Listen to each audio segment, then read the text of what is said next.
Assalamualaikum warahmatullahi wabarakatuh. Kami di sini akan mempresentasikan tentang memahami material dan uji torsi dan momen lentur. Terus di sini ada saya sendiri Muhammad Zidajen dan Jaidan Atras. Ini ada pendahuluan. Yang pertama ada komponen teknik, yaitu poros, balok, rangka. Mengalami kombinasi gaya kompleks. Terus yang kedua ada torsi atau puntiran dan momen lentur atau pembengkokan adalah fenomena dasar penyebab kegagalan struktur. Terus ada memahami keduanya wajib untuk mencegah retak patah atau deformasi berlebihan. Terus pemahaman ini digunakan untuk desain mesin kendaraan dan bangunan yang aman dan efisien.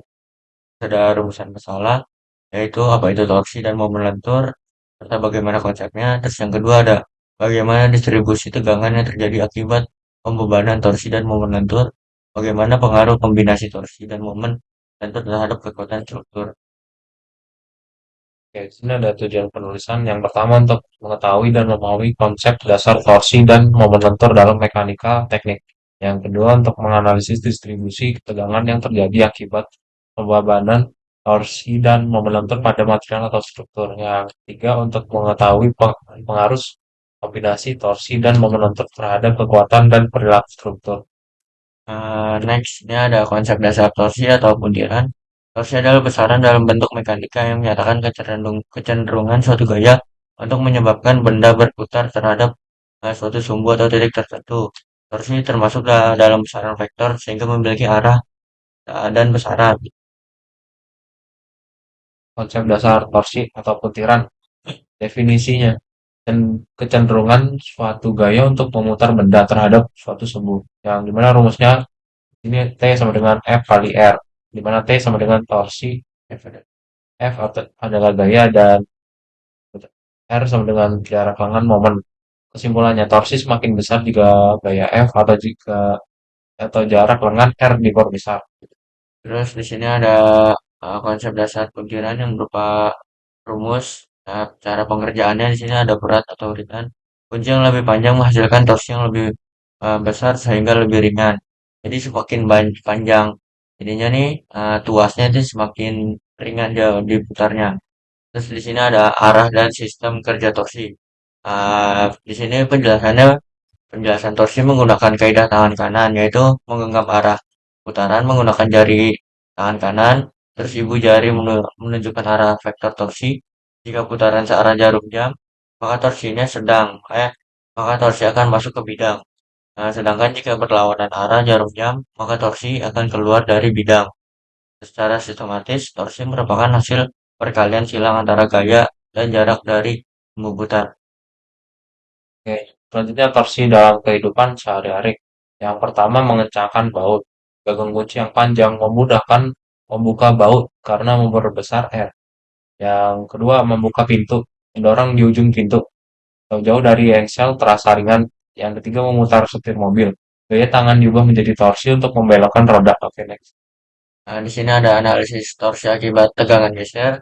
Jadi tegangan geser itu adalah yang sini nih, yang di antara titik sama yang di paling terakhir nih, dia mengalami tegangan geser. Terus juga tegangan geser tuh ada rumusnya ada PA sama dengan T dikali R dibagi J. Di mana T itu adalah torsi, J itu adalah inersia polar penampang.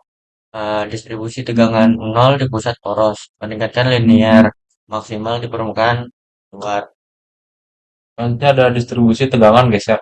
Distribusi tegangan geser pada poros meningkat secara linear dari pusat permukaan luar dengan nilai nol di pusat dan maksimum di bagian luar sehingga ini menjadi paling kritis terhadap kegagalan. Pada poros kecil, seluruh penampang menahan torsi, sedangkan poros berongga lebih efisien karena material difokuskan di bagian luar yang menerima tegangan terbesar sehingga lebih ringan namun tetap kuat. Dalam perancangan, bagian luar poros harus mendapat perhatian khusus karena menahan tegangan maksimum, serta perlu dipertimbangkan faktor keamanan dan kelelahan material agar poros tetap aman dan tahan lama dalam penggunaan. Terus di sini ada sudut puntir atau angle of twist. Sudut puntir adalah sudut perubahan posisi ujung poros akibat pembebanan poros. Ketika salah satu ujung poros ditahan dan ujung lainnya diberi momen puntir, maka poros akan mengalami deformasi elastis berupa puntiran sepanjang sumbunya. Di sini ada rumusnya, yaitu ada eh, ya apa sih ini? Delta. Del apa? Di sini adalah theta. Theta adalah sudut puntir radian. T adalah torsi, L adalah panjang poros, G adalah modus geser material, J momen inersia polar. Terus ini ada perumpamaan sudut puntirnya. Terus di sini ada konsep dasar momen lentur. Kecenderungan suatu gaya untuk membengkokkan benda. Secara sederhana, momen lentur dapat diartikan sebagai kecenderungan suatu gaya untuk membengkokkan benda terhadap titik tertentu. Biasanya tuh di sini dia menggunakan rumus M F kali L. Terus momen lentur ini ada Newton dikali meter. Terus ada F gaya atau beban, yang satuannya Newton. Terus ada L jarak gaya ke titik tumpuan. Jenis pom beban biasanya itu balok. Eh, ada dua jenis. Itu yang pertama satu titik, yang kedua ada yang titiknya itu merata. Oke, selanjutnya ada jenis-jenis pembebanan pada balok. Yang pertama balok sederhana.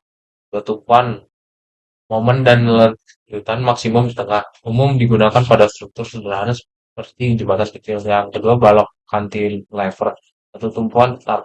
Ujung bebas. Momen di tumpuan sering digunakan pada balkon atau struktur yang menjorok. Yang ketiga balok overhanging. Ada bagian menonjol. Momen bisa negatif di tumpuan. Digunakan pada atap atau kanopi yang menjorok keluar. Yang keempat balok berbeda. Dua ujung kaku kuat. Tentukan kecil banyak digunakan pada struktur beton bertulang. Yang kelima balok kontinu. Nah, lebih dari dua tumpuan beban terbagi lebih stabil. Contoh untuk struktur panjang seperti jembatan besar. Terus di sini ada reaksi tumpuan. Reaksi tumpuan adalah gaya atau momen pada penyangga akibat beban yang menjaga keseimbangan agar balok tidak bergerak atau berputar. Terus di sini ada jenis tumpuan. Tumpuan roll tuh menahan gaya vertikal, sendi menahan vertikal horizontal, dan jepit menahan vertikal horizontal serta momen. Persamaan keseimbangannya tuh di sini sigma F sama dengan nol dan sigma M sama dengan nol agar struktur tetap seimbang. Terus ada contoh sederhananya tuh dibagi beban di tengah terbagi sama kedua tumpuan jika simetris. Pentingnya reaksi tumpuan menentukan titik kritis struktur kesalahan hitungan dapat menyebabkan desain tidak aman. Terus di sini ada video tentang penjelasannya. Nanti bisa diklik sendiri di makalah di PPT-nya. Selanjutnya ada analisis akibat momen lentur atau tegangan lentur. Akibat momen lentur, balok mengalami tegangan normal atau tarik dan tekan. Rumusnya di sini ada O sama dengan M kali Y per I per I per L. O sama dengan tegangan lentur atau PA, yang Y sama dengan jarak dari sumbu netral atau meter, dan L sama dengan momen inersia penampang atau M pangkat 4. Distribusinya tegangan nol di sumbu netral meningkat linear maksimal di bagian terluar. Sisi luarnya satu sisi tertarik, sisi lainnya tertekan. Terus di sini ada analisis momen lentur, tegangan lentur. Distribusi tegangan lentur pada balok berubah secara linear dari maksimum di bagian luar hingga nol di sumbu netral. Untuk memudahkan pemahaman, poin-poin utamanya adalah tegangan maksimum terjadi di sisi luar penapang, sedangkan sumbu netral bernilai nol. Saat balok meledut ke bawah, bagian atas mengalami tekanan dan bagian bawah mengalami tarik. Bagian terluar menjadi daerah paling kritis terhadap kegagalan penggunaan penapang seperti profil I, H, dan kanal bertujuan meningkatkan efisiensi, kekuatan, dan material. Serta dalam desain perlu memperhatikan dimensi jenis material dan faktor keamanan agar terhindar dari retak, patah, terutama pada bagian beban yang berulang. Terus di sini ada analisis akibat torsi atau tegangan geser. Pertama ada aspek torsi momen lentur. Aksi utamanya torsi memutar puntiran. Ya, pokoknya tabel penjelasan yang udah dijelasin tadi, ini rangkumannya yang tadi. Terus ada SFD, Shear Force Diagram. Pengertian SFD diagram yang menunjukkan perubahan gaya geser sepanjang balok akibat beban dan reaksi tumpuan SFD atau shear force diagram.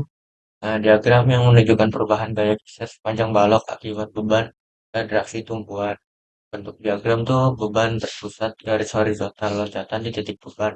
Beban rata atau lebih ke arah garis miring linear. Konsep pentingnya tuh tanda plus dan min menunjukkan arah gaya geser. Titik nol berkaitan dengan momen maksimum.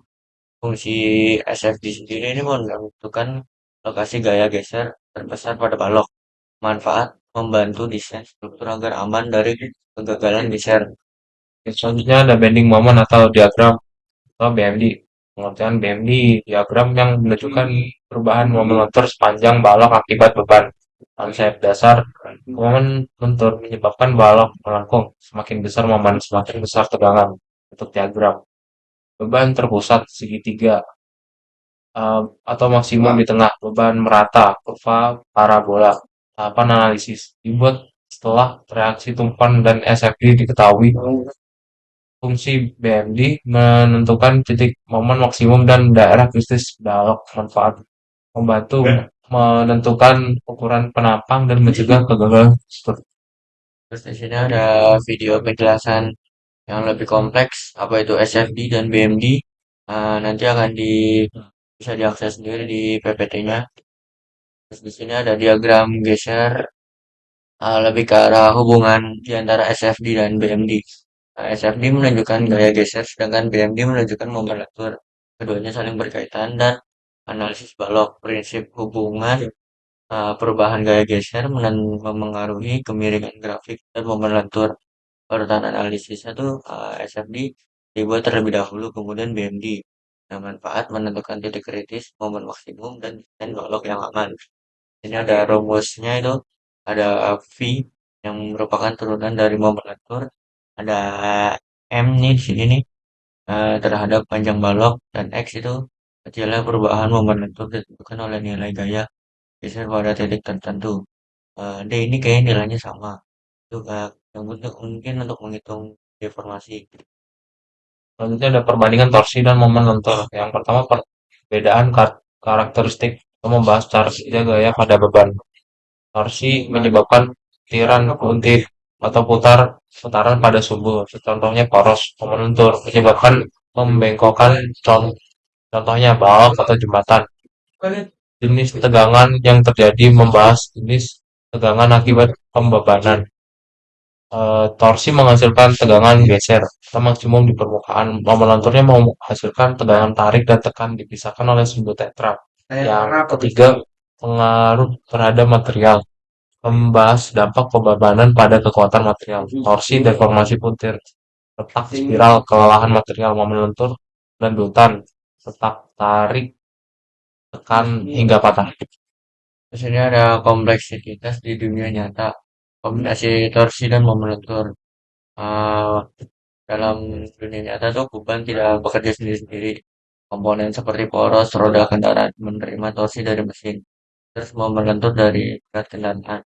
Nah, pentingnya tuh kombinasi torsi dan lentur dapat memberikan efek yang lebih kompleks dan signifikan. Mesin harus memperhitungkan keduanya secara bersamaan agar aman dan tahan lama. Simpulannya, yang pertama, torsi sama dengan gaya butir, menghasilkan tegangan geser maksimum di permukaan luar poros.